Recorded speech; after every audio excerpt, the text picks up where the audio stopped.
Today on Gamepass Daily, we'll talk about the Xbox third-party rumors and what that might mean for consumers, as well as what titles are coming to Game Pass. That and more coming up next.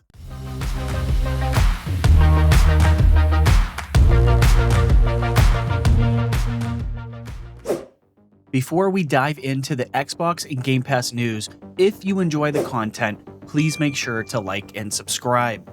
Now, let's talk games. Battle monsters, solve puzzles, and reawaken the lost guardians in a fantasy action RPG inspired by beloved classics. Rescue souls of missing townspeople and restore the fallen civilization of Anuchard. Anuchard is available now on Game Pass for Xbox, PC, and cloud. Eons ago, in a place far above, there was a land called Anuchard, a vast and prosperous island protected by 5 ancient guardians. One day, the guardians turned their back on the Anuchardians. The utopian civilization shattered and fell from the heavens, leaving only a tiny island and a mysterious dungeon behind.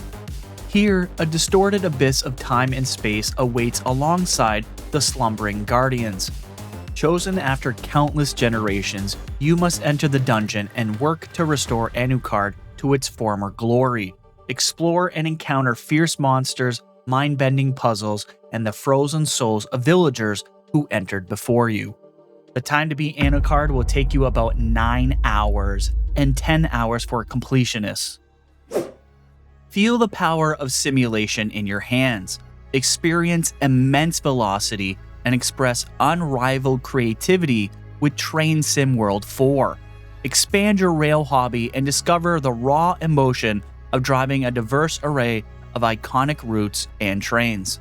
From Training Center to Mountain Pass, this is your journey. Train Sim World 4 comes to Game Pass tomorrow, February 7th on Xbox, PC, and cloud. Learn the basics of operating a range of traction in the training center, meaning you can get to grips with diesel, steam, and electric power before taking to the rails of the real world. Build your confidence, then master every machine. This game will take you about 12 to 15 hours to complete. Experience the newest iteration of Field Sense in Madden NFL 24. More realistic character movement and smarter AI gives you control to play out your gameplay strategy with the confidence to dominate any opponent. Madden NFL 24 comes to Game Pass Thursday, February 8th for Xbox and PC for PC Game Pass or Game Pass Ultimate members. The game right now has mixed reviews on Steam, with people complaining about performance and the lack of innovation. But hopefully they've worked out the kinks in the 6 months since its release.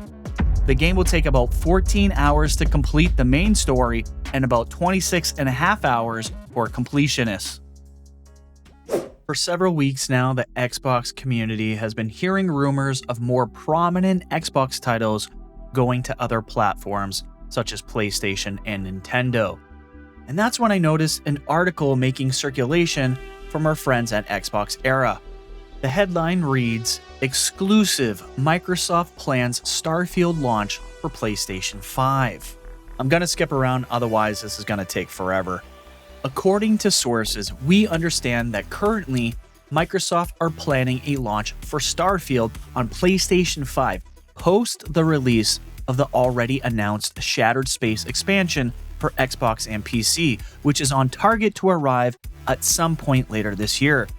We've also been informed that Microsoft made additional investment into PlayStation 5 dev kits to support ongoing development efforts, adding further fuel to the fire.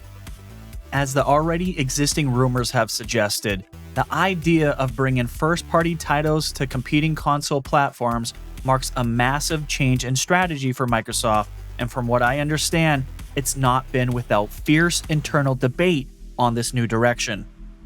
According to our sources, Microsoft's senior leadership have reportedly debated the various pros and cons of releasing more of their exclusive software elsewhere, and internally, not everyone is necessarily happy with the decision. But recouping the potential money left on the table by releasing elsewhere has arguably won out.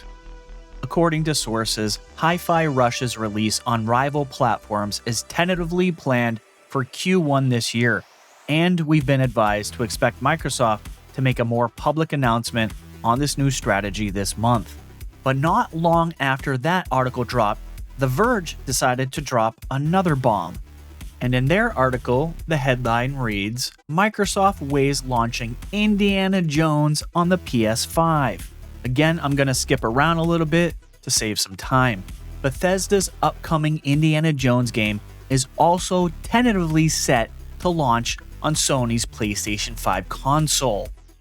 A source familiar with Microsoft's plans tells The Verge that Bethesda is also considering bringing Indiana Jones and the Great Circle to PS5. A new multi-platform approach for certain Xbox games is emerging inside Microsoft, we're told, with the company weighing up which titles will remain exclusive and others that will appear on Switch or PS5 in the future. Indiana Jones appears to be part of this new wave of multi-platform games. While Bethesda will launch its Indiana Jones game first as an Xbox console exclusive, it's currently set to have a rather short period of exclusivity, we're told.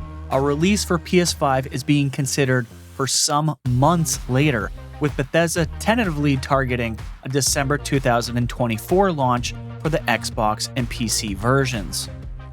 The Verge says that Sea of Thieves and Hi-Fi Rush have both reportedly been under cross-platform consideration, and they understand Microsoft has also looked into bringing other Xbox games to rival consoles.